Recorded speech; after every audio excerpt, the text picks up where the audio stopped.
First time दादी जी जब विदेश आई, उनका फर्स्ट स्टॉप तो लंदन ही था. That was in 1976 summer. और दादी को बहुत ही अच्छा लगा रौनक देखने को. रेनबो गैदरिंग मीन्स वहाँ पर उस समय और आज तक भी भिन्न भिन्न नेशनैलिटीज़, भिन्न भिन्न रेसेस वाले, भिन्न भिन्न कल्चर्स वाले सभी थे. और सबसे मुख्य बात तो दादी जिस तरह से दृष्टि देती रही सबको, जैसे कि अपने शरीर के भान से उड़ा कर एक और वतन का अनुभव कराती रही. तो वो तो साइलेंस की भाषा जो है, दृष्टि की भाषा, जो प्रेम की भाषा है, संकल्प की भाषा, उसमें तो ट्रांसलेशन की भी कोई ज़रूरत नहीं है. जी. तो दादी ने इस तरह से सबके दिलों के ऊपर छाप लगाई.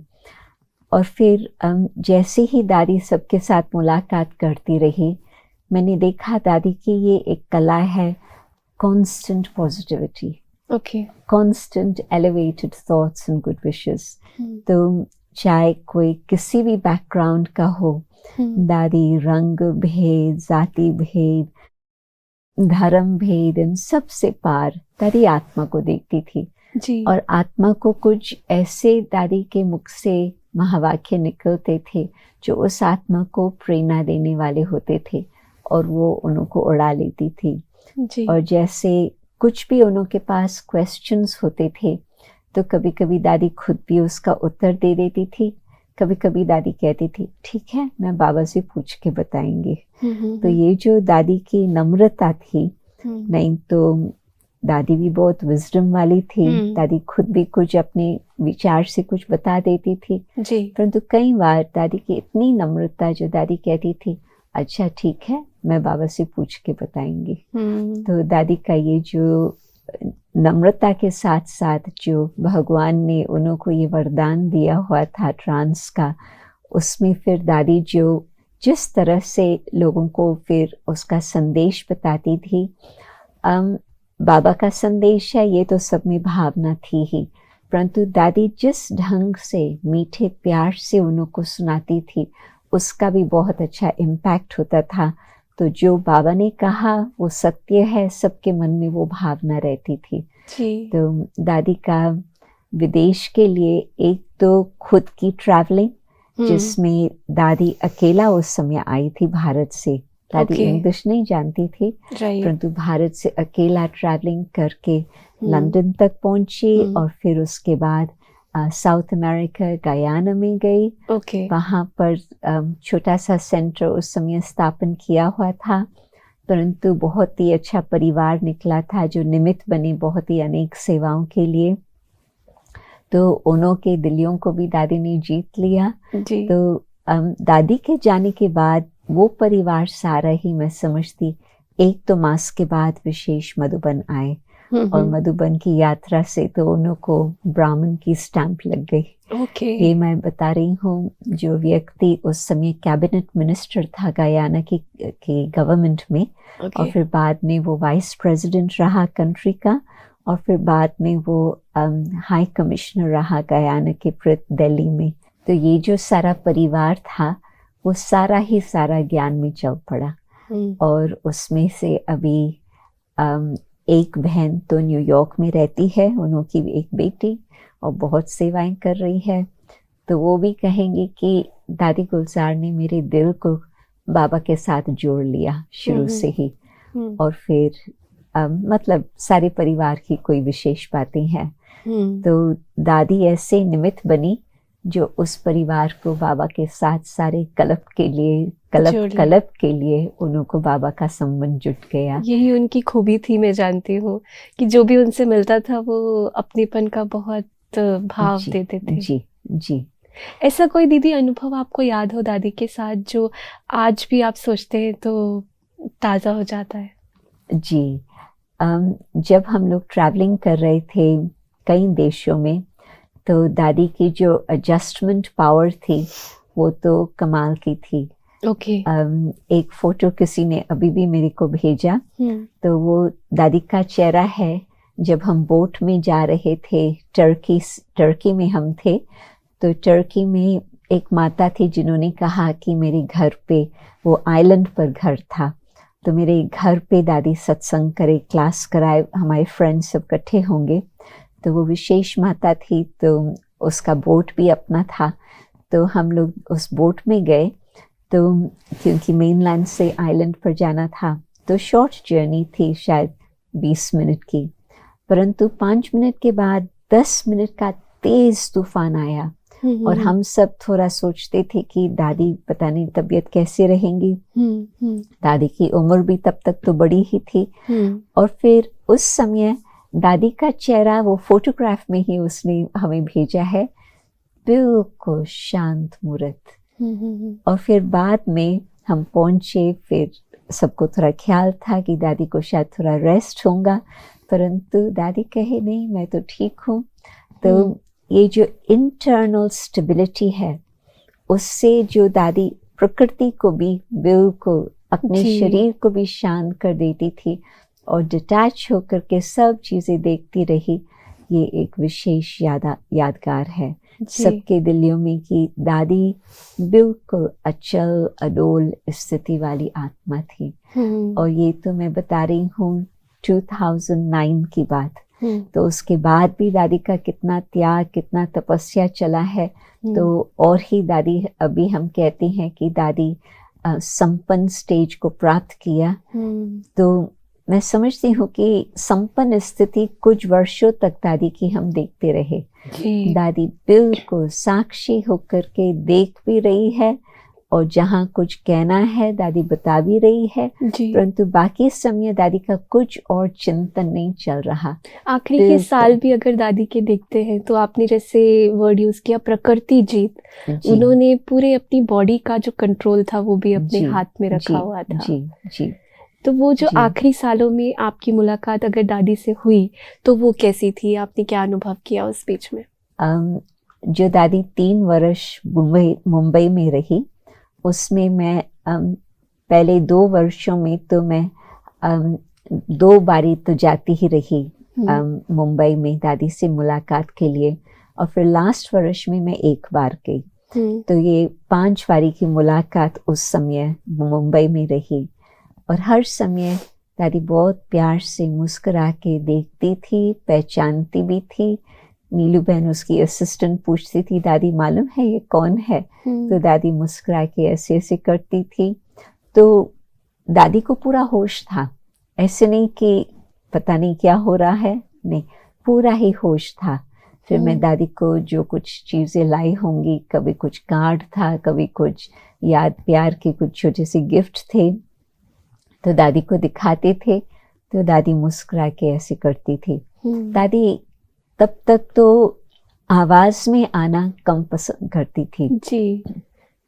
वैसे तो बचपन से ही दादी का ये थोड़ा स्वभाव था, जो दादी ज्यादा शांत रहती थी, परंतु ये अंतिम वर्ष जो बीते, बिल्कुल दादी का जैसे कि मन भी शांत और मुख भी शांत, एक मौन व्रत की तरह दादी का चला। और फिर एक और विदेश का मैं बताती हूँ छोटा सा अनुभव। दादी बहरीन, कुवैत, उस तरफ मिडिल ईस्ट में चक्कर लगा रही थी।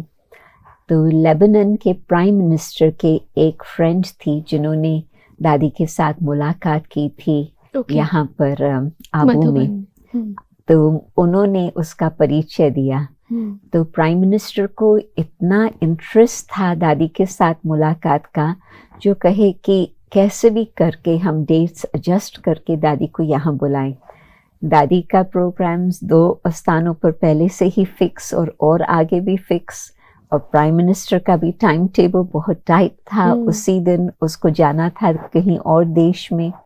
तो उसने क्या किया, उसने अपना प्राइवेट जेट भेजा। तो उसमें फिर दादी और उसके साथ जो बहनें थी वो गई बेरूत। और बेरूत में पहुंचते ही प्राइम मिनिस्टर ने एक्सपेडाइट किया कि सीधा ही बहुत फास्ट एयरपोर्ट से निकल के मेरे पास आ जाए। उन्होंने अपना सारा गाड़ियों वगैरह का प्रबंध किया। और दादी जी से जब उनकी मुलाकात रही तो उनको भी बहुत बहुत प्राप्ति हुई। तो दादी एक दिन के लिए बेरूत गई, खास प्राइम मिनिस्टर से मिलने। फिर तो और लोग भी फायदा उठाते ही है, परंतु फिर दादी वापस उस अपने देश में पहुंच गई। तो दादी का इतना प्रभाव होता था, जो सब कुछ हिला करके दादी की मुलाकात हमें ज़रूर करनी है, अपना सब कुछ एडजस्ट करके वो प्रोग्राम बना लेते थे।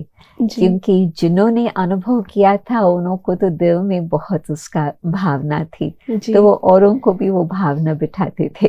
जी बिल्कुल जी। दादी की खासियत ही थी कि हर कोई उनसे मिलना चाहता था जैसे, और उनकी वाइब्स जो थी पूरा एटमॉस्फेयर चेंज कर देती थी। जी, दादी की हाजिरी जहाँ भी होती थी, छोटा ग्रुप हो, एक व्यक्ति हो, चाहे बड़ी सभा हो, तुरंत ही एक शांति का प्रभाव सब तरफ पहुंच जाता था और लगता था कि सचमुच भगवान की शांति की दूत बन करके आई है।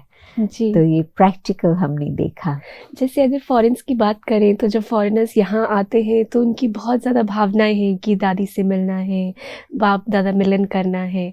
तो जब दादी फॉरेन जाते थे तो वहाँ पर क्या रिस्पांस मिलता था, लोगों की क्या अनुभव होते थे, क्या एक्सपीरियंस होते थे दादी के साथ? एक भाई है जो अपने धर्म में बड़ा है, रबाई जिसको कहते हैं यहूदी धर्म में, उसके निमंत्रण पर उन्होंने एक प्रोग्राम रखा जेरूसलम। क्योंकि टर्की मुसलमान देश, फिर ग्रीस क्रिश्चियन देश और फिर इज़राइल यहूदी देश। तो उन 3 स्थानों का भी दादी ने इकट्ठा ही चक्कर लगाया, 2 दिन इस तरह से। तो हम लोग इज़राइल में थे और कई प्रोग्राम्स चले, परंतु इस भाई ने खास दादी का रखा जेरूसलम में। और जेरूसलम है 3 देशों का मुख्य स्थान, क्रिश्चियन, मुस्लिम और साथ साथ यहूदी। तो वहाँ पर जो सभा भी थी इस तरह से मिक्स्ड थी। पहले तो पैनल डिस्कशन की रीति से, और जो धर्म के बड़े थे उन्हों के साथ साथ दादी ने बोला, और उसमें दादी का खास पावर ऑफ पीस पर प्रवचन था। फिर जब प्रश्न शुरू हुए, क्योंकि डिस्कशन के बाद फिर प्रश्न चले, तो एक भाई ने प्रश्न पूछा कि आपका ओसामा बिन लादेन के साथ क्या विचार है उसके प्रति। तो दादी ने नाम तो सुना था, दादी ज़्यादा डिटेल्स तो उसकी पॉलिटिक्स की बातों में नहीं जाती थी कभी, परंतु सारी सभा जैसे कि एक इलेक्ट्रिक करंट हो गया था, बहुत इलेक्ट्रिक शांति थी, नॉट जस्ट नॉर्मल शांति परंतु इलेक्ट्रिक शांति। और उसमें दादी जैसे कि एक घड़ी बाबा के साथ संबंध जोड़ा, और फिर दादी साइलेंस करके फिर दादी ने बोला, मैं सोचती हूँ कि मुझे इस आत्मा के लिए क्या करना है। तो जैसे भगवान ने हमें सिखाया है, हर आत्मा के लिए गुड विशेस रखो, परमात्मा की टचिंग उस आत्मा को भी आए तो उस आत्मा को भी कुछ मदद मिले और संसार को भी कुछ सहयोग मिले। तो मैं वही काम करती हूँ, हम सबको ऐसे ही करना चाहिए। उसके प्रति हम भगवान की याद में गुड विशेस उसको भेजें। तो सबको इतना पसंद आया उसका उत्तर। और जो वो रबाई है प्रीस्ट, तो उसको तो ऐसे लगा कि दादी ने उसके दिल को पिघला लिया। और फिर उसके बाद भी वो मधुबन भी आए हैं, मधुबन में भी दादी से मुलाकात की है। परंतु ऐसे भिन्न धर्म वाले भी, दादी के थोड़े शब्द होते थे परंतु उन शब्दों में भगवान की शक्ति भरी होती थी जी। और शुभ भावना के कारण वो बहुत ही दिल को लगने वाली बातें होती थी। तो ये प्रैक्टिकल मैंने अनुभव देखा जी। तो इस तरह से कहीं और भी है। एक अपना एक विशेष कार्यक्रम होने जा रहा था, एक बहुत बड़ा इंटरनेशनल प्रोजेक्ट, ये 88 की बात है। तो उस समय हम लोग जो million minutes of peace appeal का बहुत बड़ा प्रोग्राम चला था, ब्रह्मा कुमारीज को 7 पीस मैसेंजर अवार्ड्स मिले थे, 6 नेशनल और 1 इंटरनेशनल मधुबन की तरफ से। तो उसके बाद हम लोग सोचते थे कि इट्स टू कॉम्प्लिकेटेड, इतना सारा इंटरनेशनल प्रोजेक्ट करना, उसमें तो दिन रात हम लोग को मेहनत करनी पड़ती थी, literally 23 hours a day we were working. तो फिर दूसरा प्रोजेक्ट करना, इतना हमको न सिर्फ मुझे परंतु सारे ग्रुप को इतना उमंग कम था। परंतु दादी हम लोगों को फ़ोन करती थी भारत से, और कोई न्यूयॉर्क में है, कोई यहाँ नायरोबी में है, मैं लंदन में थी, कोई सिडनी में है। इस तरह से फिर दादी फ़ोन्स करके भी हम लोगों को बहुत उमंग भरती थी कि नहीं, बाबा की सेवा में बाबा आपको मदद करेगा, आप लोग थकान की बातें न सोचो, आप लोग कैसे होगा ये न सोचो, आप लोग अभी करके दिखाओ जी। तो दादी का उसमें भी विशेष योगदान था। दादी की अगर लास्ट स्टेज की अगर हम बात करें तो आप उसे थोड़ा अगर विस्तार में बता पाएं। जी, मुझे लगता है कि कुछ वर्षों से दादी तो सदा न्यारी प्यारी थी ही जी, परंतु अंतिम स्थिति ऐसी थी जो बिल्कुल दादी उपराम थी। एक तो डिटैच होना अलग बात है, परंतु बिल्कुल उपराम रहना। तो दादी की हम देखते थे कि वो आंतरिक तपस्या चालू ही थी, बाबा के साथ अपना संबंध जोड़ के रखना, बाबा की टचिंग को कैच करना और जहाँ ज़रूरत है उसके प्रति कुछ इशारा देना। परंतु बाकी तो समय दादी जैसे कि अव्यक्त स्थिति में ही थी। तो जिस समय हम लोगों ने सुना गुरुवार के दिन की दादी अभी देह का त्याग करके उड़ के वतन में चली गई है, अभी तो फरिश्ता रूप धारण किया है, तो मुझे लगता था कि कुछ वर्षों से हमने वो फरिश्ता स्वरूप यहाँ ही देखा था। देख लिया। हाँ, दादी शरीर में है परंतु इस साकार दुनिया की नहीं है, दादी किसी और दुनिया की है जी। दादी का रूप भी ऐसे ही लगता था, दादी का ड्रेस भी तब तक ऐसे ही बन गया था जैसे फरिश्तों का यूनिवर्सल ड्रेस लगता है। कोई ऐसे नहीं कि एक धर्म का है या दूसरे धर्म का है, परंतु एक यूनिवर्सल। तो दादी की स्थिति लास्ट में कुछ 3 वर्ष जो मैं कहेंगी ऐसे ही लगती थी, बिल्कुल दादी उपराम, और दादी अभी ही यहाँ होते भी हमारे सामने फरिश्ते का स्वरूप नजर आ रही है। डॉक्टर्स भी कहते हैं कि डॉक्टर्स भी बहुत अचंभव थे, बहुत मैजिकल रिजल्ट्स दादी ने दिखाए हैं जो कि वो एक्सपेक्ट नहीं कर रहे थे बिल्कुल भी। जी। एक डॉक्टर ने तो यही कहा कि हम सोचते थे अभी हमें क्या करना है, परंतु जैसे कि दादी ने पहले से ही अपनी तबीयत को ठीक कर लिया होता था, तो जैसे कि बाबा डायरेक्ट उसका सर्जन था और उसको ठीक कर लेता था, हमको फिर कुछ कहने की या करने की जरूरत ही नहीं पड़ती थी जी। तो ऐसी आत्मा जिसने प्रकृति पर भी जीत प्राप्त की, जिसने दिल्लियों के ऊपर भी जीत प्राप्त की, प्रकृति जीत तो कोई हठ योग से भी हो सकता, परंतु दिल्लियों को जीत कोई हठ से नहीं हो सकता जी। वो तो जबकि प्यार के सागर के साथ कनेक्शन है, हर एक को इतना प्यार देते चलो तो फिर उन्हों की दिल्लियों को जीत सकते हैं। बिल्कुल। तो she was like living angel। बिल्कुल, really। और दादी का जो बोल भी था बहुत ही सॉफ्ट और बहुत ही स्वीट। तो जो कई बार हम लोगों को आज्ञा मिलती है कि आवाज थोड़ा कम करो, कम बोलो, धीरे बोलो, मीठा बोलो, किसको दादी को कहने की ये जरूरत नहीं थी, दादी खुद ही ऐसे स्वरूप में थी। तो फिर हमारा खुद का आवाज भी दादी के सामने कुछ कम हो जाता था क्योंकि जैसे वातावरण होता है वैसे ही चलना होता है। तो दादी सॉफ्ट बोलती थी तो हम लोगों का भी आवाज सॉफ्ट हो जाता था। तो जैसे कि दीदी आपने बताया कि वो एक लिविंग एंजल थे और कैसे उन्होंने अपने ऊपर भी कंट्रोल रखा और पूरे वातावरण को भी अपने कंट्रोल में रखते थे वो। आज की पूरी बातचीत के लिए आपका बहुत बहुत धन्यवाद। ओम शांति। ओम शांति। तो हम बात कर रहे थे दीदी जयंती से और उन्होंने जो अनुभव शेयर किए दादी गुलजार के वो बहुत ही अद्भुत है। आज दादी हमारे साथ नहीं है लेकिन उनकी शिक्षाएं, उनका प्यार हमें आज भी रिसीव हो रहा है और हम उन्हें यही श्रद्धांजलि देते हैं। हम अपनी लाइफ को चेंज करें और उसी राह पर चले जो दादी हमसे चाहती थी। ओम शांति।